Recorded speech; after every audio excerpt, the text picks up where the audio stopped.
출애굽기 20장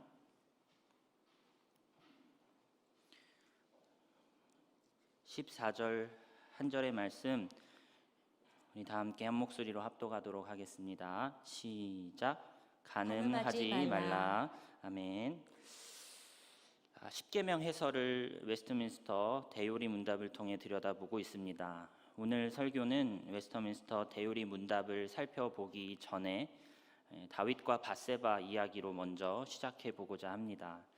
더 정확히 말하자면 다윗이 밧세바를 취한 사건에 대하여 지적하는 나단 선지자의 접근 방식에 대해 생각해 보고자 하는 것입니다. 사무엘하 12장 말씀에 이러한 말씀이 있습니다. 여호와께서 나단을 다윗에게 보내시니 그가 다윗에게 가서 그에게 이르되 한 성읍에 두 사람이 있는데 한 사람은 부하고 한 사람은 가난하니 그 부한 사람은 양과 소가 심히 많으나 가난한 사람은 아무것도 없고 자기가 사서 기르는 작은 암양 새끼 한 마리뿐이라. 나단은 다윗의 간음 사건을 지적할 때 다윗과는 전혀 상관없는 것 같은 이야기로 시작을 합니다.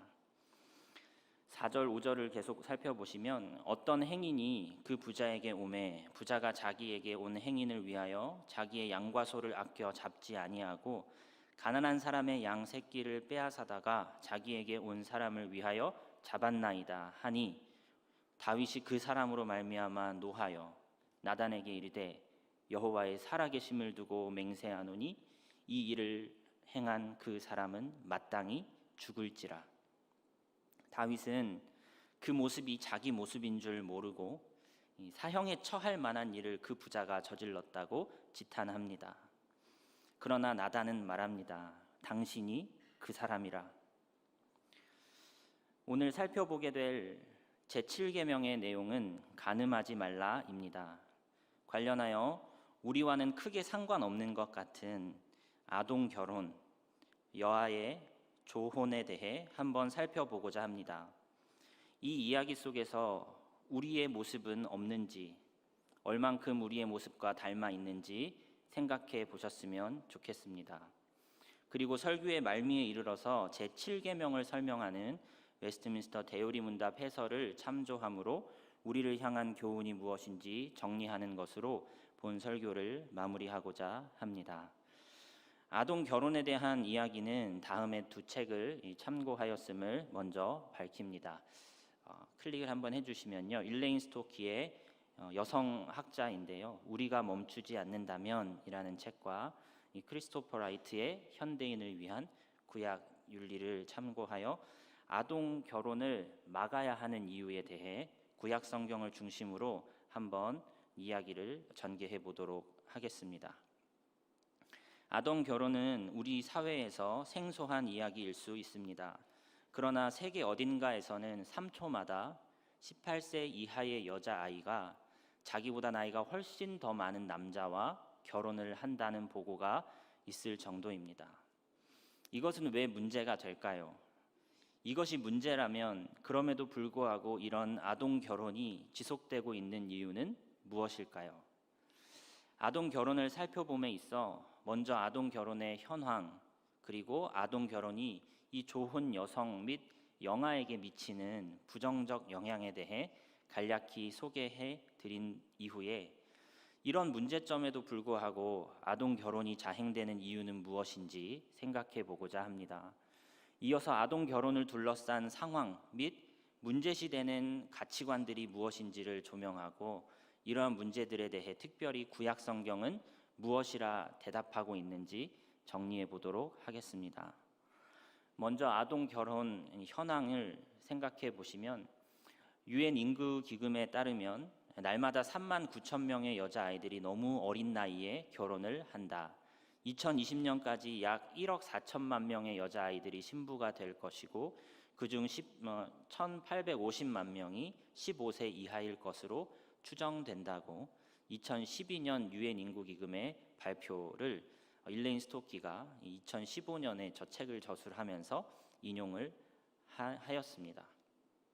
최근에는 이제 유니세프에서 아프리카 조혼 현황 보고서에 의하면 아프리카 인구는 급격히 증가하는 데에 반해 조혼율은 감소하고는 있으나 매우 더디게 감소하고 있기 때문에 인구는 급격히 늘고 조혼율은 아주 천천히 떨어지고 있기 때문에 결과적으로 조혼 어린이 수는 계속하여 증가할 것이다라고 보고하고 있습니다.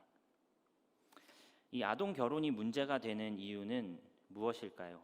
첫 번째로는 일단 그 조혼 여성 당사자에게 그리고 태어나는 영아의 높은 사망률에 그 문제가 있다고 말씀드릴 수 있습니다. 아직 이 골반이 좁고 신체가 미성숙한 이 여아가 임신이나 출산 중에 사망하게 될 위험은 20세 이상의 여성보다 5배나 높다고 합니다. 실제로 여러 합병증에 걸릴 위험 때문에 유엔 인구기금의 사무총장은 이 15세에서 19세 여아 아이들의 사망 원인 1위가 임신이라고 말합니다. 그들 중 7만 명이 해마다 임신이나 출산으로 사망하고 있다는 것이죠. 엄마가 건강히 출산했다 하더라도 아이는 그렇지 못할 수 있습니다. 아동 신부들의 사산 비율은 훨씬 높고 살아서 태어난 아이도 저체중일 가능성이 높을 뿐만 아니라 영아 사망률까지 높다고 합니다. 또한 아동 결혼이 문제가 되는 이유는 이 여자 아동의 교육 기회가 박탈된다는 데에서도 문제가 있습니다. 제가 한 부분을 인용해 보았는데요. 결혼한 여자아이는 성인이 되는 관문을 넘었고 어른은 교육을 받을 필요가 없다는 인식이 널리 퍼져 있다. 여아라 할지라도 결혼을 하면 어른으로 취급을 한다는 것이죠. 실제로 어린 딸들의 교육이 확실한 경제적 투자가 아니라고 보는 지역의 경우 어린이인 아내들을 위한 교육의 필요성은 더욱 낮을 것이다. 따라서 조기 결혼은 여자아이의 교육을 중단시키게 되고 이어지는 임신과 육아는 그 아이가 결코 어떠한 형태의 공부로도 돌아갈 기회가 없음을 의미할 수 있다. 따라서 미성년의 나이에 결혼한 여자아이들의 문맹률이 굉장히 높고요. 그 가정을 벗어나면 따로 직업을 갖추거나 생활 전선에 뛰어들어가 어떠한 기술을 발휘할 수 있는 환경이 전혀 갖추어지지 못한다는 것이죠. 그래서 힘들어도 그 가정에 붙어 있어야 살 수 있는 형편이 되는 것입니다. 교육적 성취의 기회가 낮은 여성들은 또한 자기 스스로 문맹률이 높기 때문에 자기 스스로 억울한 상황을 변호하거나 항변할 능력도 갖추기 어려운 상황에 처합니다. 외부의 도움이 아니고서는 글을 읽을 줄도 글을 쓸 줄도 모르는 여성이 대부분이기 때문에 외부의 도움이 아니고서는 이 여성들을 도와줄 만한 다른 방법을 찾기가 쉽지 않은 상황인 것이죠. 이 아동 결혼이 발생하는 이유는 무엇일까요? 첫 번째로는 가난을 꼽을 수 있습니다. 아동 결혼 비율이 가장 높은 곳은 주로 가난한 나라들입니다. 아동 결혼 비율이 가장 높은 이 니제르라는 나라의 사례를 살펴보면 조기 결혼이 지속되는 이유에 대한 많은 단서를 줍니다.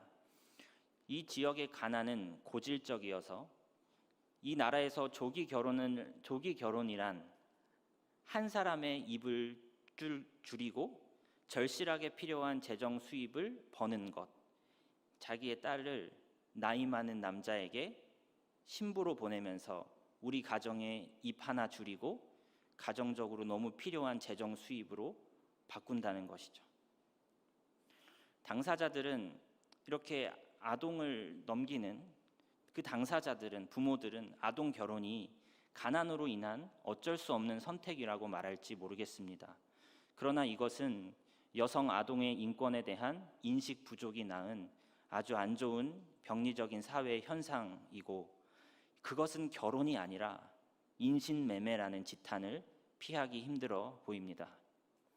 두 번째, 아동 결혼이 발생하는 이유는 순결한 신부를 얻고자 하는 남성들의 그릇된 욕망에서 기인합니다. 아동 결혼이 발생하는 이유는 가난 때문만은 아닙니다. 순결한 신부를 얻고자 하는 남성들의 욕망이 강력한 배후에 자리 잡고 있습니다. 여성의 성을 강압적으로 통제하고자 하는 욕망이 행동으로 나타난 것이고, 이 욕망은 문화 및 종교의 이름으로 이 서포트를 받으면서 아동 결혼이 자행되더라는 것입니다. 한 구절을 인용해 보았는데요. 여자아이의 성을 엄하게 감시하는 문화에서 조기 결혼은 FGM처럼 처녀성이 유지되는 것을 보장하며, 따라서 그 아이를 신부감으로 적합하게 만들고 가족의 명예를 지켜준다. 순결한 여성을 얻는 것, 그리고 순결한 딸을 순결하게 유지하여 시집 보내는 것이 그 사회의 명예가 될 만한 문화라는 것인데요. 남편의 경우에는 결혼할 때까지 성생활을 미루어야 할 의무에 대해서는 아무도 말하지 않는다는 것이죠. FGM이라는 게 무엇인지, 여성 할례, 여성 성기 훼손이라는 것을 저는 이 책을 통해 처음 알게 되었는데, 일정한 나이가 되면 여성의 성기를 훼손시켜 성관계를 하지 못하도록 만들어 놓고, 결혼을 하면 여성은 평생토록 아픔을 참고 남편과 성관계를 해야 한다는 것이죠. 여성 성기를 훼손시켜 놓고 아무도 성관계를 하지 못하게 막아 놓고서는 남편은 그 여성의 고통을 그냥 안기면서 성관계를 한다는 것이죠. 이 배후에는 이 여성 할례가 순결을 지켜준다, 아이를 잘 낳게 해준다, 여성 성기를 훼손시키면 모유가 잘 나온다, 가족의 명예를 지켜준다, 잡신으로부터 이 여아를 보호해 줄 수 있다라는 온갖 미신과 얼토당토하는 의학적인 그런 이유를 대어서 이런 일들이 자행되고 있는 실정이라는 것이죠.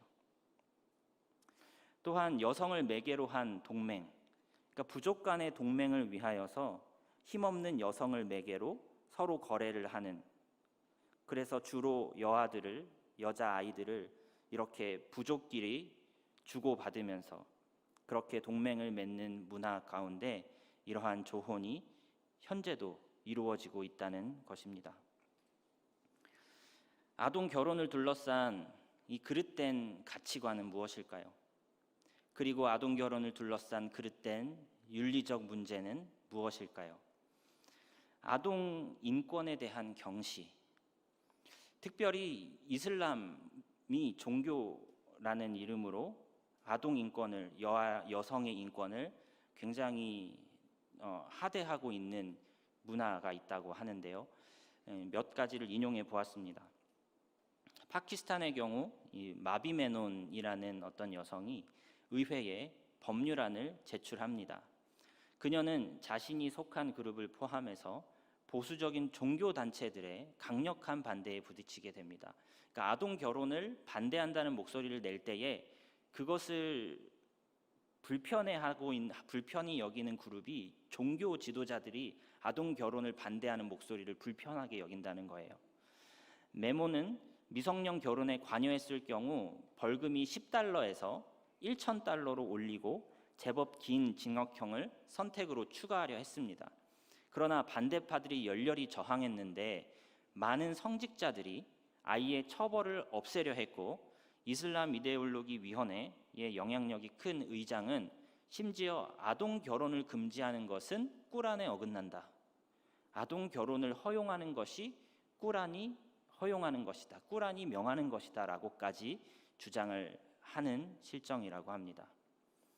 또한 사우디아라비아에서는 판사가 47살 남자와 결혼한 8살 여아의 결혼 계약을 무효화하지 않았다고 하죠.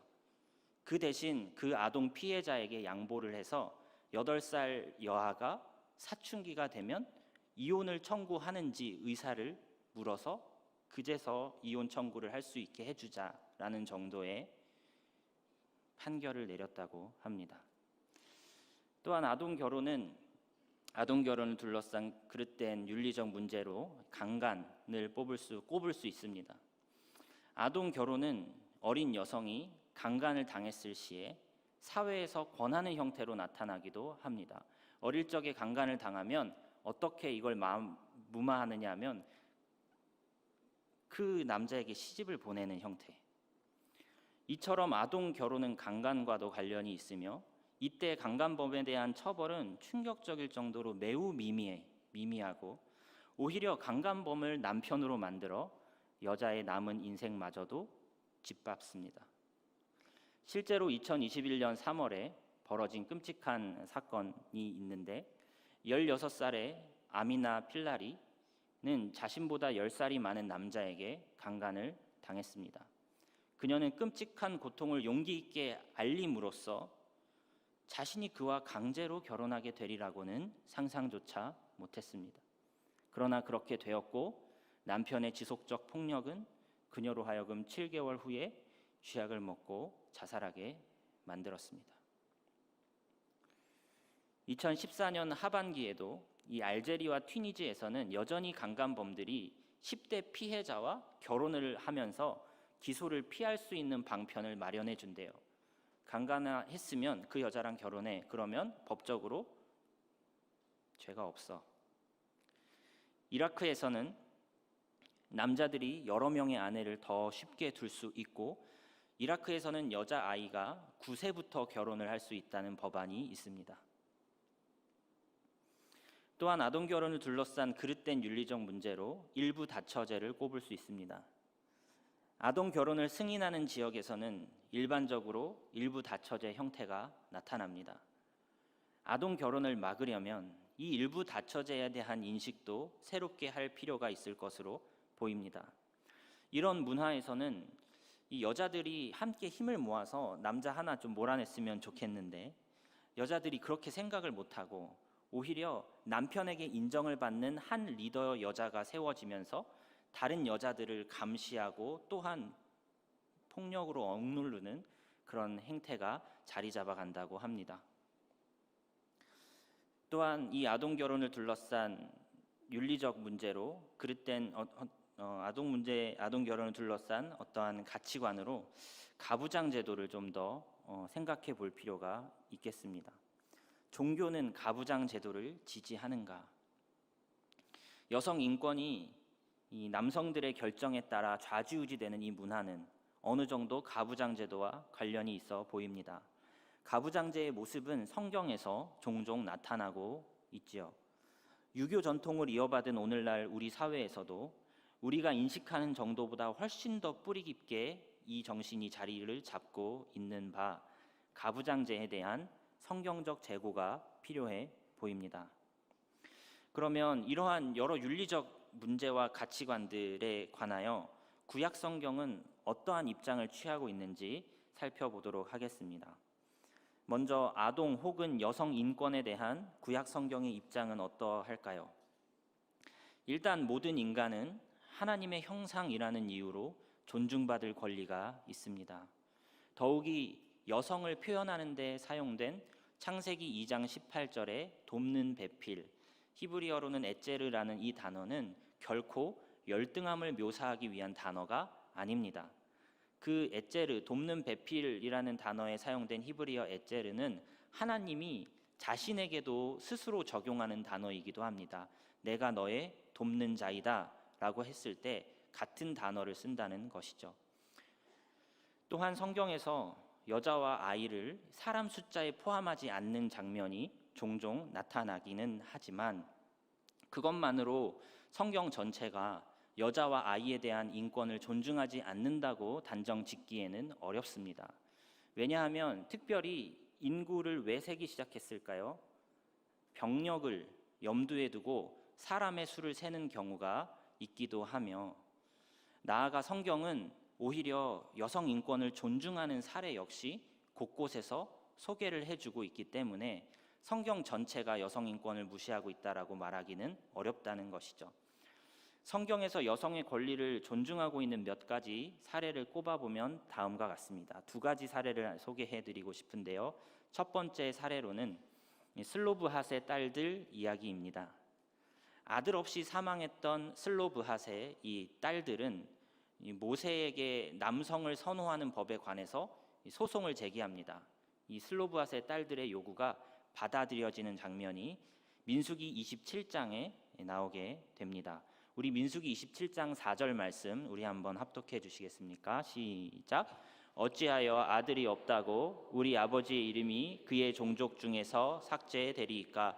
우리 아버지의 형제 중에서 우리에게 기업을 주소서 하매.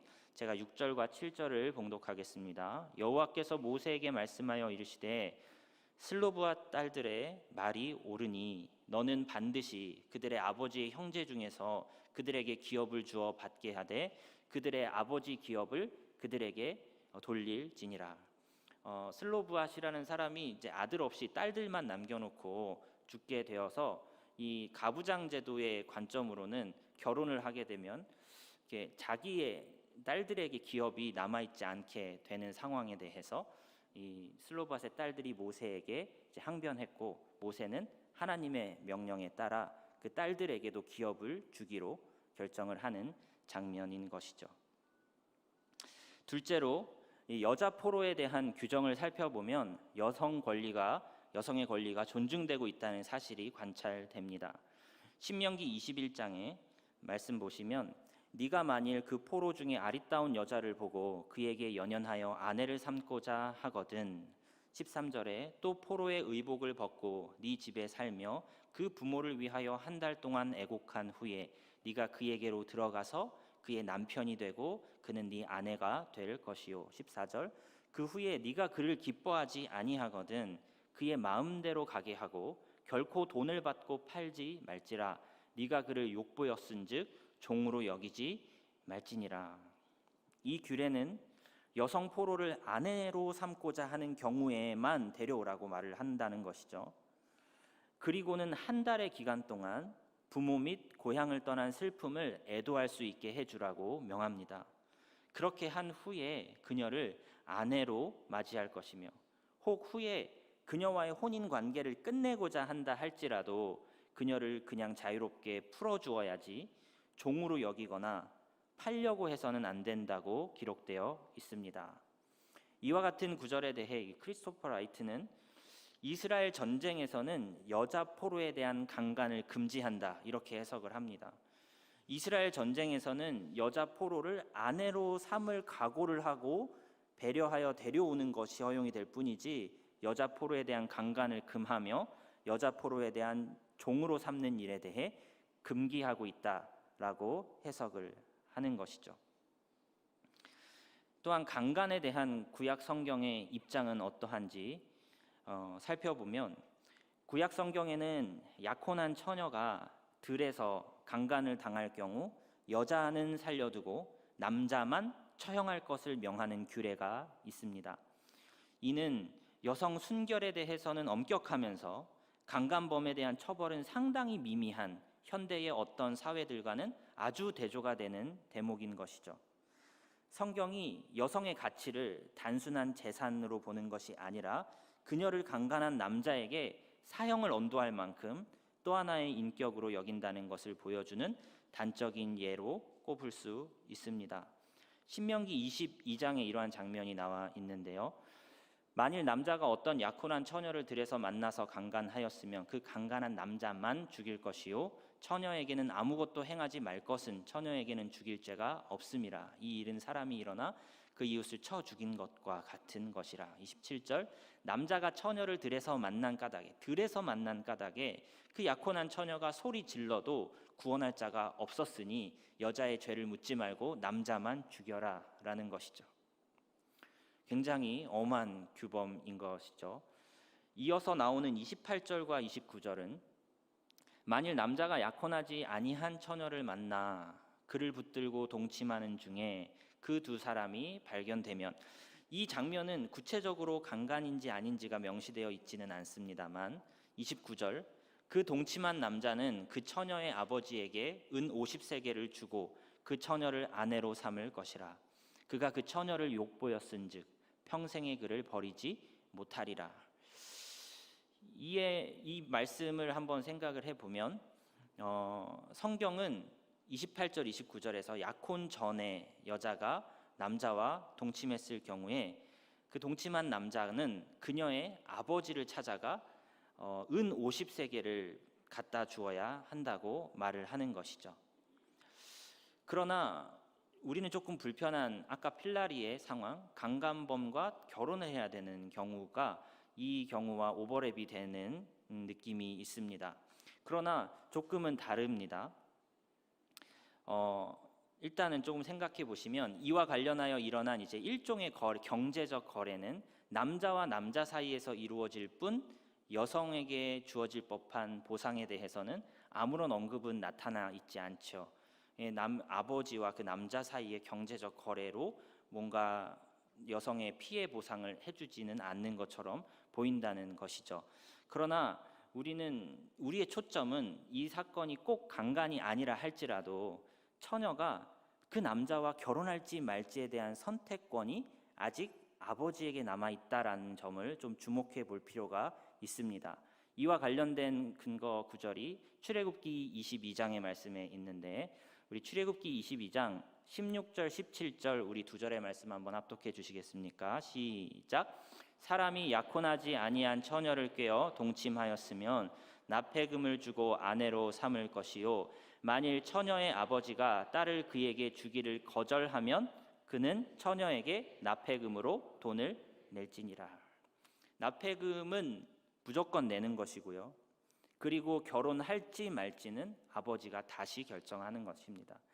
돈을 받았다고 무조건 그 딸을 넘겨야 되는 것이 아니라 돈은 돈대로 무조건 받고 결혼을 시킬지 말지를 아버지가 선택할 수 있는 권한이 있다는 것이죠. 그러니까 아까와 필라리와는 조금 상황이 다른 것이죠. 선택의 여지 없이 필연적으로 자신과 성관계를 맺은 남자와 결혼을 해야만 한다는 그런 규례는 아니라는 점에서 이 법은 완전히 여성 편에서의 어떠한 피해 보상을 해주는 것처럼 보이지는 않지만 그럼에도 완고한 마음에 대한 점진적 조치의 일환으로 볼 수 있다. 이렇게 표현을 할 수가 있겠는데요. 그러니까 완고한 마음에 대한 점진적 조치, 완전한 법은 아니지만 그래도 점진적으로 조금 다른 당시의 문화보다는 조금 나은 법이다라는 해석인데요. 완고한 마음에 대한 점진적 조치, 이 표현이 어디 말씀을 근거로 해서 이런 표현이 나왔냐 하면 마태복음 19장 8절에 이런 말씀이 있습니다. 예수께서 이르시되 모세가 너희 마음의 완악함 때문에 아내 버림을 허락하였거니와 본래는 그렇지 아니하니라. 이혼이 허락되고 있음은 너희 마음의 완악함 때문인 것이지 본래 하나님이 원하는 것은 아니다라는 것이죠. 시대가 어둡고 인간이 완고하여 상황에 따라 하나님께서 일시적으로 허락하신 정책이지 변치 않을 진리 수준으로 여겨서는 안 된다는 것입니다. 또한 이 일부 다처제에 대해서 구약 성경은 무엇이라고 입장을 취하고 있는지 생각해 보겠습니다. 구약 성경은 일부 다처제를 허용하고 있는 것처럼 보입니다. 이에 대해 크리스토퍼 라이트는 일부 다처제는 아니고 중혼이 대부분이었다 이렇게 말을 하는데 이 현대 사회에서는 그거나 별 차이가 없게 느껴집니다만 원래는 일부 일처가 하나님이 원하시는 결혼의 그림이었다라고 주장을 합니다. 그 근거로 창세기 2장 24절 말씀을 듭니다. 우리 한번 합독해 주시겠습니까? 이러므로 시작. 이러므로 남자가 부모를 떠나 그의 아내와 합하여 둘이 한 몸을 이룰지로다. 라이트는 또 이 부분에서 아내와 첩은 다른 개념이라는 것을 강조합니다. 이 첩 개념은 구약 성경 당시 주변 문화에 비해서 구약 성경은 당시 주변 문화에 비해서 상당 수준의 여성 존중을 기반으로 이 첩 제도를 두었다는 것이죠. 구약 성경이 첩이라는 제도를 허용을 하긴 합니다만은 이러면서 이것도 완고한 마음에 대한 점진적 조치겠죠. 허용은 합니다만 법률적 권리를 엄격하게 또한 첩의 권리를 보장해 준다는 것이죠. 이 첩의 주인은 이 첩을 다시 내다 팔 수 없고요. 첩은 아버지와 아들이 집안에서 가지고 노는 놀이개가 아니라 오직 한 남자의 첩으로만 대접을 해 주어야 했고 그 남자가 다른 첩을 취한다 해도 그 남자는 첫 번째 첩에게서 물질적 공급과 성적 권리를 박탈해서는 안 된다라고 구약 성경은 규정한다는 것이죠. 역시 부족해 보이지만 그래도 완고한 마음에 대한 점진적 조치가 있었다는 것이고요. 마지막으로 이 가부장 제도에 대한 이 구약 성경의 입장은 어떠했을까요? 성경은 가부장 제도를 용인할까요? 가부장 제도를 지지하는 듯한 여러 구절을 예로 들 수 있겠지만 여기에서는 이 여자의 서원과 관련된 본문을 중심으로 살펴보도록 하겠습니다. 이 여성의 서원은 이 남성의 서원과 달리 독자적으로 이행되지 못합니다. 이 여성이 서원했을 경우에는 그 아버지나 남편에 의하여 허락이 되면 여성의 서원이 시행이 되고요. 허락이 안 되면 여성의 서원은 취소가 된다는 규례가 민수기 말씀에 나타나 있습니다. 민수기 30장 5절 말씀 우리 한번 같이 합독해 주시겠습니까? 그러나 시작. 그러나 그의 아버지가 그것을 듣는 날에 허락하지 아니하면 그의 서원과 결심한 서약을 이루지 못할 것이니 그의 아버지가 허락하지 아니하였은즉 여호와께서 사하시리라. 14절부터도 계속 이어서 보시면은 남편이 여러 날이 지나도록 이 서원을 해라 마라 말이 없으면 아내의 서원은 그냥 이행하는 것으로 알아라. 하지만 남편이 얼마 후에 그것을 무효하게 여기면 서원을 하지 말라는, 그러니까 서원이 취소가 된다는 것이죠. 생각을 해보면 여성의 권리를 좀 무시하는 조항이 아닌가라고 생각을 하기보다 서원을 이행하지 않았을 시에는 보통 다 죄가 되지만 남편이나 아버지가 취소를 하게 되면 여호와께서 사하신다라는 표현에서 알 수 있듯이 여성에게는 서원을 이행하지 않아도 죄가 되지 않는 길이 있다는 것이죠. 그럼에도 이와 같은 규례에 대해서 왜 여성의 목소리를 주체적으로 인정해주지 않느냐, 왜 여성을 가부장적인 문화적 틀에 종속되는 존재로 여기느냐 비판을 한다면 그 비판을 완전히 피할 수는 없을 것 같지만 말씀드리고 싶은 것은 이 여성이 여성을 보호할 수 있는 장치 중에 하나로 남편과 아버지가 그 서원을 취소시켜도 전혀 무방한 제도가 있다는 것이죠. 물론 실제로 이 가부장제와 관련된 여성에 대한 무시는 이 가족 내에서, 친밀한 관계 내에서 벌어집니다. 이것은 이 생활과 매우 밀접한 연관이 있어서 무시당하는 여성 자신도 제대로 인식하지 못하는 경향이 나타나기도 한다는 것이죠. 기독교 가정에서도 이러한 파괴적인 학대가 암묵적으로 비일비재하게 일어나지만 공개적으로 볼 수 없도록 가려져 있기 때문에 잘 인식을 못할 수 있다는 것이죠. 심지어는 피해자도 인식을 못하는 경우가 있다는 것이죠. 예를 들어 남편에게 부당한 대우를 받아도 그것을 당연한 것으로 여기거나 때로는 종교의 이름으로 여성 자신 스스로를 탓하면서 참는 편을 택하는 경우가 많다는 것이죠. 종교의 이름으로 그래 원수를 사랑해야지, 그래 뭐 십자가를 져야지. 이는 여성 스스로의 선택일 뿐만 아니라 사회적으로 권면하고요. 여성에게 야 여성이 그러면 안 돼, 아내는 그러면 안 돼, 뭐 이런 식으로 혹은 종교적으로 권면을 받기도 한다는 것이 이 학대를, 이 보이지 않는 이 무시와 학대에 대한 문제를 가중시킨다는 것이죠. 성경에서 하나님은 약자에게 참으라고 가르치시기보다 강자에게 희생하라고 말씀하십니다. 강자에게 적용해야 할 희생의 논리를 약자에게 권하고 권력에 편승하는 모습이 더 이상 우리 기독교의 모습이 아니기를 바랍니다. 권력 존중해야지라고 하면서 잘못된 것에도 쉬쉬하게 만드는데 기독교의 논리가 사용되지 않아야 하겠습니다. 다시 한번 원래의 질문을 생각해 보고자 합니다. 가부장제는 전면적으로 배척되어야 하는 것일까요? 가부장제도가 여성을 보호하는 형태로 나타난다면 그것을 아주 나쁜 것만으로 치부할 수는 없을 것입니다. 여전히 물론 여성을 보호의 대상으로 여긴다는 것 자체에 대해서 이 페미니스트들이 곱지 않은 시선을 보낼 수 있으리라 예상이 되기도 합니다. 왜 여성을 보호의 대상으로 생각하니? 나는 너희의 보호가 필요 없다. 뭐 이렇게 해도 뭐 할 말은 없지만, 그럼에도 우리는 이 가부장제에는 분명한 순기능이 있고요, 물론 역기능도 있다는 것을 좀 구분하여 생각할 필요가 있겠습니다. 가부장제에 대한 전면적인 배척은 자칫 남녀의 생물학적 차이와 특성마저 고려하지 않는 문자적인 평등으로 나아가게 하지는 않을지 우려가 되기도 합니다.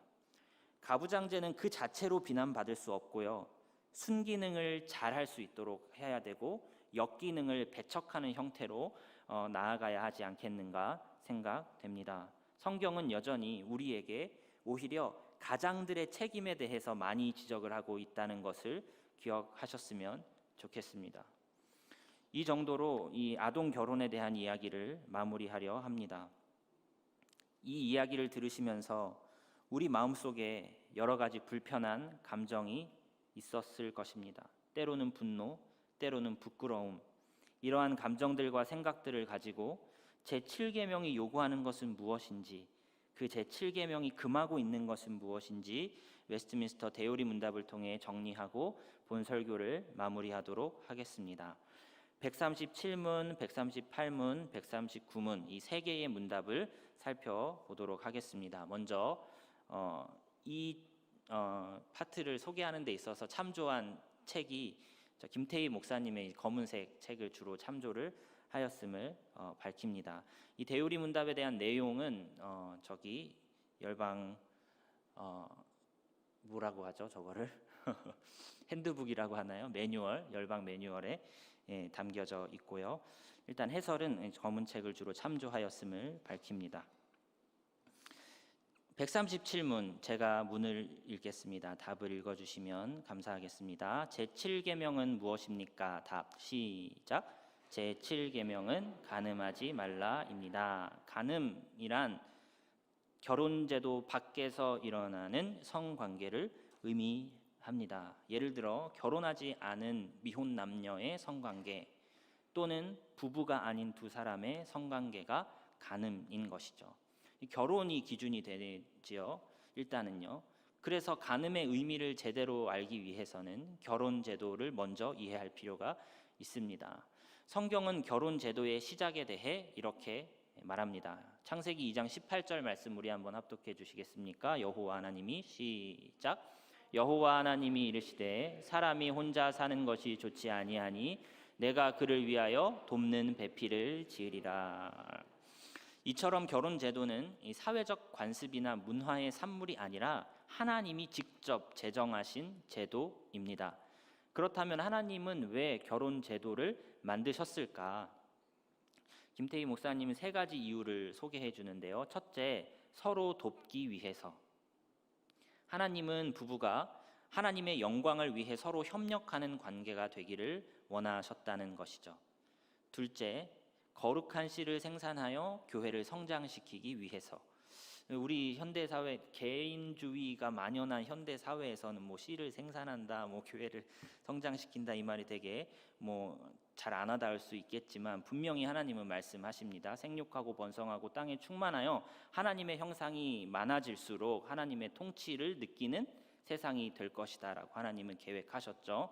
결혼 제도를 통해 하나님의 백성이 증가하는 것을 주님은 원하셨다는 것이고요. 셋째, 이 성적 부정함을 방지하기 위해서 하나님은 결혼 제도 안에서만 성관계가 이루어짐으로써 성이 제한적으로 거룩하게 배타적으로, 그렇죠? 성이 부부 사이에서끼리만, 그리고 다른 사람에게서는 배타적으로 성이 거룩하게 구분되어 사용되어지기를 원하셨다는 것이죠. 그래서 결혼 제도를 제정하셨다.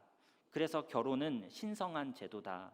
하나님이 직접 제정하셨기 때문에, 더 나아가 하나님의 뜻을 이루는 도구이자 장이기 때문에 결혼은 신성하다는 것이죠. 138문을 읽어보도록 하겠습니다. 답 1과 2를 연속해서 읽어주시기 바랍니다. 제가 먼저 문을 읽겠습니다. 제7계명에서 요구하는 의무는 무엇입니까? 시작. 제7계명에서 요구하는 의무는 몸, 생각, 감정, 말, 행동에 있어서의 순결함이며 우리 자신과 다른 사람들의 순결함을 보존하는 것입니다. 보는 것을 비롯하여 모든 감각들을 조심하고 절제하며 순결한 교제를 유지하고 복장을 단정하게 하는 것입니다. 이 두 번째, 금욕에 은사가 없는 이들은 결혼하고 부부는 사랑으로 동거하며 우리의 소명을 부지런히 수행하고 부정의 모든 경우를 피하며 그 유혹들을 저항하는 것입니다. 네, 번호를 매겨서 조금 내용을 이렇게 구분하여서 한 구절씩 조금 살펴보면요. 1번, 제7계명에서 요구하는 의무는 몸, 생각, 감정, 말, 행동에 있어서의 순결함이며, 관련 구절로 데살로니가전서 4장 4절에 각각 거룩함과 존귀함으로 자기 아내를 대할 줄을 알고, 자기 아내를 대할 때 거룩한 마음으로 존귀함으로 아내를 대하라 말씀하시죠. 하나님께서 아담에게 돕는 배필을 주신 데서 알 수 있듯이 하나님은 결혼한 부부를 통해 하나님의 일을 진행하기를 원하십니다. 그러기 위해서 부부는 특별한 친밀감을 가져야 합니다. 몸과 마음이 하나가 되어야 합니다. 그것을 위한 도구가 성입니다. 그래서 성은 성스러운 것입니다. 그래서 성은 순결하게 다루어야 합니다. 라고 김태희 목사님은 해설을 하고 있습니다. 2번, 우리 자신과 다른 사람들의 순결을 보존하는 것입니다. 그래서 고린도전서 7장에 음행을 피하기 위하여 남자마다 자기 아내를 두고 여자마다 자기 남편을 두라 라는 말씀이 있습니다. 그래서 자신의 순결뿐만 아니라 다른 사람의 순결을 위하는 것도 이 간음하지 말라라는 계명을 고려할 때 생각해야 되는 점이다라는 것을 알 수 있겠고요. 우리 3번, 보는 것을 비롯하여 모든 감각들을 조심하라. 욥기 31장 1절 말씀 우리 한번 합독해 주시겠습니까? 시작. 내가 내 눈과 약속하였나니 어찌 처녀에게 주목하랴. 눈으로 보는 것이 우리의 생각을 지배하고 우리의 생각은 행동을 지배합니다. 음란한 것을 즐겨보는 사람은 음란한 행동을 하게 될 가능성이 큽니다.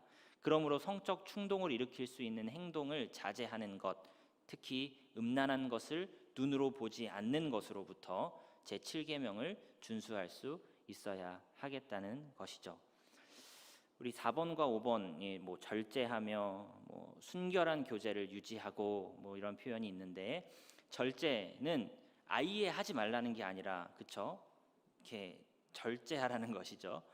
그리스도인의 필수 덕목 중에 하나라고 말씀드릴 수 있습니다. 그 중에서도 성욕을 절제하는 것은 중요합니다. 성욕은 인간의 가장 강력한 욕구 중 하나인데 인간이 전적으로 타락할 때 성욕도 함께 타락했기 때문입니다.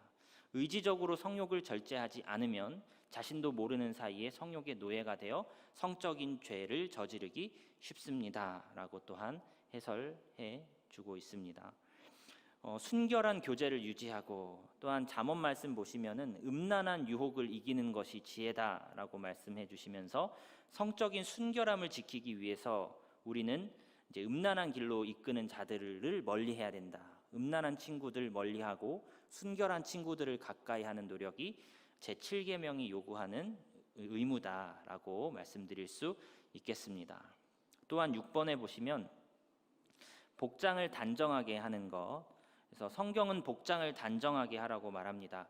물론 단정한 복장이 무엇인지 정확한 기준은 없겠죠. 개인의 양심에 따라서 결정할 문제이겠습니다만, 성적인 충동을 일으킬 만큼의 노출이 심한 옷은 피해야 하고, 모든 그리스도인에게는 자기뿐만 아니라 다른 사람의 순결을 보존해야 할 의무가 있다는 것을 기억하여 자신의 옷이나 자신의 외모를 단정하게 해야 한다고 말씀하기도 합니다. 7번 같은 경우에는 이제 금욕의 은사가 없는 이들은 결혼해라라고 말씀하는 부분인데요. 고린도전서 7장 말씀을 보시면 바울이 고린도전서를 기록할 당시에는 결혼하지 않거나 성관계를 가지지 않는 것이 더 거룩한 것처럼 주장하는 사람들이 있었다고 합니다. 성관계를 안 하는 사람이 거룩한 사람, 결혼하지 않은 사람이 더 거룩한 사람, 이러한 것은 성경적인 관점이 아닌 것이죠. 바울은 독신의 생활을 했지만 독신 생활의 특별한 의미를 강조한 적이 있지만 그것은 특별한 경우가 그런 것이지 일반적으로 다 독신이 거룩하니 이 길로 나아가셔야 합니다라고 말하는 것은 이 성경적인 관점이 아닌 것이죠. 바울은 일관되게 결혼에 대해 긍정적인 이야기를 하고 부부간의 성관계도 결혼 생활의 필수적인 요소로 말한다는 것을 알 수 있습니다. 독신을 더 거룩하게 여기는 것은 전혀 성경적이지 않습니다. 이 가톨릭 사제들이 결혼을 안 하고, 그렇죠? 예수님이 결혼을 안 했으니까 성모 마리아 처녀성이 유지되어야 하듯이 수녀들도 결혼을 안 해야 되고 이게 더 거룩한 길이고, 성경은 그렇게 말하지 않는다는 거죠. 금욕의 은사는 보편적인 은사가 아닙니다. 바울처럼 특별한 사람에게 주어진 것입니다. 그러한 금욕의 은사가 없는 이들은 결혼을 하는 것이 하나님의 말씀에 순종하는 길이라는 것을 기억하셨으면 좋겠습니다. 8번, 부부는 사랑으로 동거하며. 잠언 5장 말씀에 19절과 20절 말씀까지 20절은 인용을 하지 않았지만 제가 연이어서 봉독을 해보겠습니다. 그는 사랑스러운 암사슴 같고 아름다운 안노루 같으니 너는 그의 품을 항상 족하게 여기며 그의 사랑을 항상 연모하라. 20절, 내 아들아 어찌하여 음녀를 연모하겠으며 어찌하여 이방 계집의 가슴을 안겠느냐. 베드로전서 3장 7절에는 남편들아 이와 같이 지식을 따라 너희 아내와 동거하고 그를 더 연약한 그릇이요 또 생명의 은혜를 함께 이어받을 자로 알아 귀히 여기라. 이는 너희 기도가 막히지 아니하게 하려 함이라. 우리는 배우자 외에 다른 이성을 성관계의 대상으로 생각하지 말아야 합니다. 배우자의 품을 항상 족하게 여기고 그의 사랑을 항상 연모해야 합니다. 그리고 배우자와 갈라서지 않고 동거하는 것은 제7계명이 요구하는 의무이다라는 것을 생각해 보셨으면 좋겠습니다. 9번입니다. 10번까지 좀 다루고 이 나머지 문은 조금 요약적으로 살펴보고 마무리를 하려 합니다. 9번과 10번 남아 있는데 9번, 우리의 소명을 부지런히 수행하고. 간음하지 말라라는 계명은 어떻게 보면 좀 긍정적으로 해석을 한다면 결혼 생활을 잘 유지하십시오라는 것이 이 간음하지 말라라는 계명이 요구하는 긍정적인 면이다라고 말씀드릴 수 있습니다. 결혼한 부부가 서로의 의무를 성실히 수행해야 이 7계명이 요구하는 것을 잘 지켜내는 것입니다. 남편은 남편의 의무, 아내는 아내의 의무가 이제 성실하게 수행이 되어야 결혼 제도에 금이 가지 않는다는 것이죠. 김태희 목사님은 예로 들기를 아내가 남편과의 성관계를 거부하는 것은 남편이 성적인 죄를 짓는 단초가 될 수 있다. 남편이 가정을 돌보지 않고 오랫동안 집을 비우는 것도 마찬가지다. 이런 얘기도 다루어 주시고 있습니다. 10번입니다. 부정의 모든 경우를 피하며 그 유혹들을 저항하는 것입니다. 이 말씀은 이 성적인 죄를 지을 가능성을 사전에 차단하라는 뜻이겠죠. 그러면서 노출 장면이 많은 영화나 폭력적인 드라마를 좀 멀리하며 성적 충동을 야기하는 장소를 피해야 할 것입니다라고 권면해 주기도 합니다. 우리 마지막 139문은 우리 문 답만 한번 쭉 읽고 몇 가지만 짚고 말씀을 마무리해 보도록 하겠습니다. 제가 먼저 문을 읽겠습니다. 제7계명에서 금지하는 죄는 무엇입니까? 우리 1번, 2번 연속으로 읽겠습니다. 시작.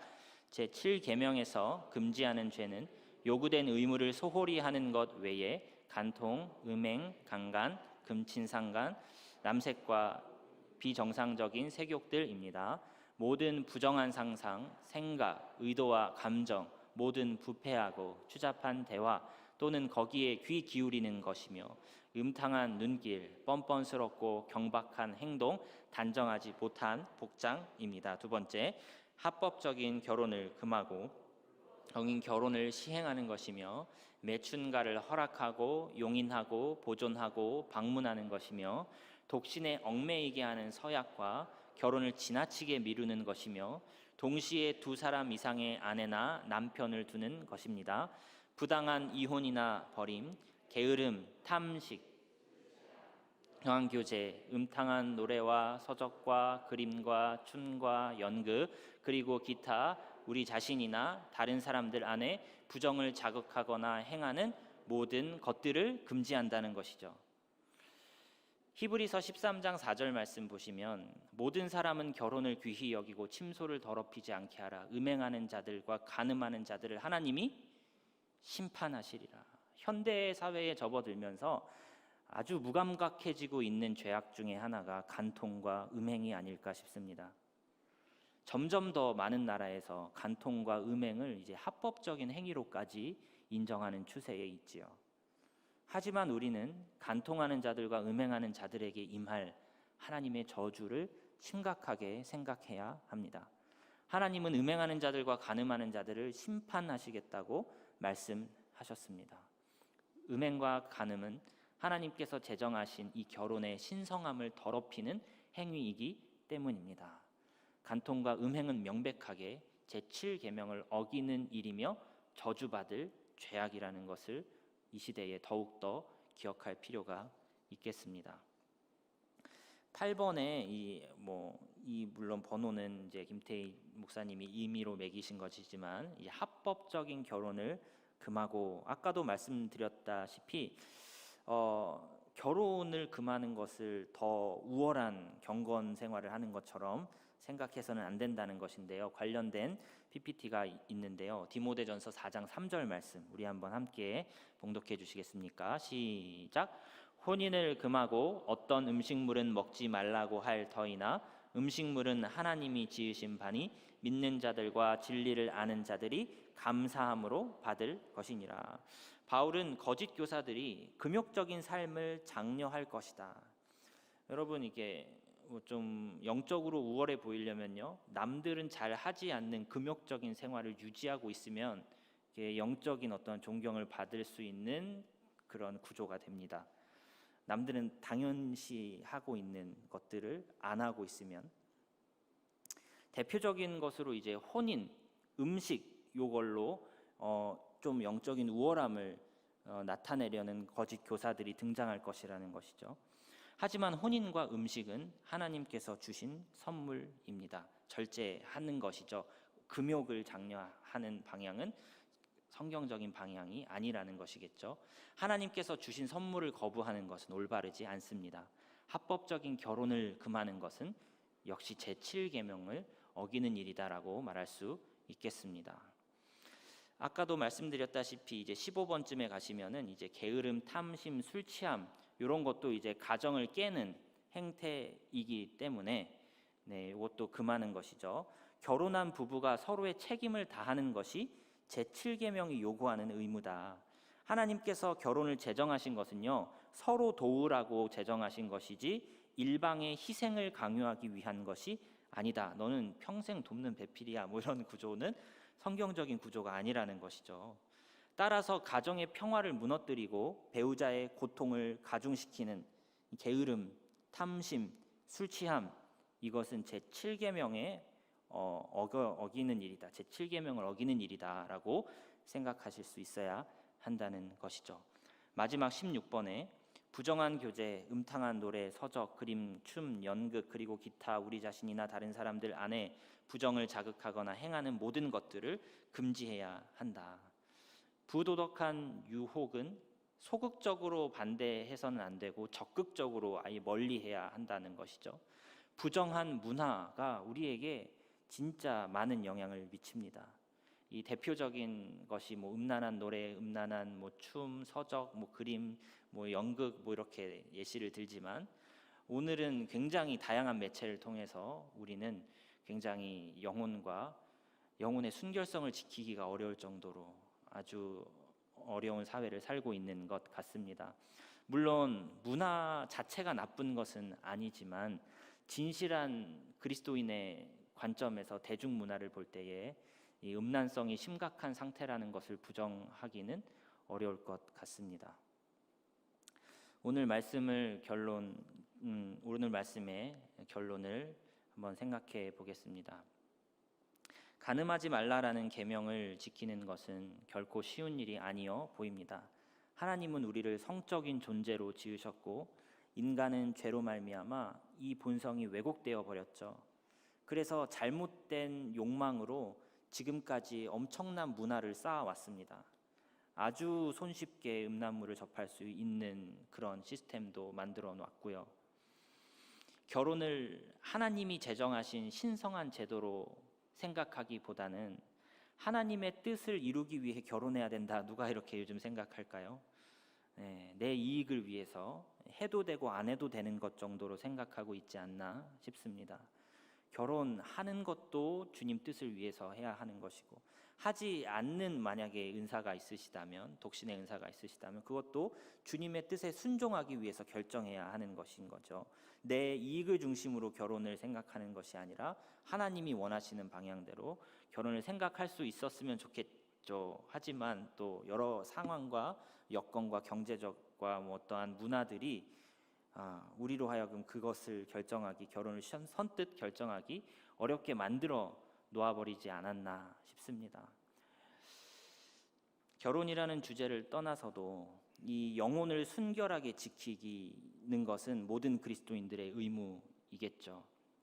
그러나 결코 쉽지 않은, 이 순결을 지키기 결코 쉽지 않은, 육체적이든 영혼이든 순결을 지키기 결코 쉽지 않은 세상 문화 속에 노출된 채로 우리는 살아가는 것 같습니다. 대중문화와 이 발전된 매체들이 우리의 눈과 영혼을 그야말로 폭격하고 있습니다. 거룩한 세대를 보존해낼 수 있을까? 우리에게 순결한 세대를 우리가 남길 수 있을까? 우리에게는 대안 또는 해결책이 없는 것처럼 보입니다. 주의 나라 임하기를, 주님의 이름이 이 땅 위에서도 거룩히 여김을 받으시기를 기도해야 할 것입니다. 내 자녀만 보호한다? 거의 불가능에 가깝죠. 세상과 단절하고 아이의 수동원적 경건을 추구하겠다? 그건 역시 교회의 사명과는 거리가 멉니다. 세상의 빛이요 소금 되어라 부르신 주님의 부르심 앞에 우리는 너무나 여전히 연약하고 너무나 여전히 소극적으로 반응하고 있지 않은가 생각해 봅니다. 아내를 사랑하십시오. 남편을 사랑하십시오. 부르신 자리에서 자신의 연약함을 인정하면서도 세상의 문화에 저항하십시오. 깨어진 자아상, 나는 사랑받지 못했어요. 핵가족화되고 우리 부모님은 이혼 가정이고 나는 사랑이 굶주려서 자신이 음란한 이유를 합리화시키는 깨어진 자아상, 왜곡된 문화, 이 속을 헤집고 살아가는 우리의 삶이 여전히 힘겹고 어렵지만 주님의 은혜를 간구하십시오. 내일 다시 넘어진다 할지라도 오늘 순결하게 살기로 한 결단을 굽히지 마십시오. 주님 다시 오사 하늘과 땅의 모든 권세를, 이 땅의 주인이 누구신지를 드러내시는 그날에 주님이 우리가 흘린 눈물을 닦아주시고 이 땅에 하나님의 이름을 거룩하게 세우실 그날까지 믿음의 싸움을 포기하지 않으시고 기꺼이 참여하시는 귀하고 복된 삶이 되시기를 주님의 이름으로 축원드립니다.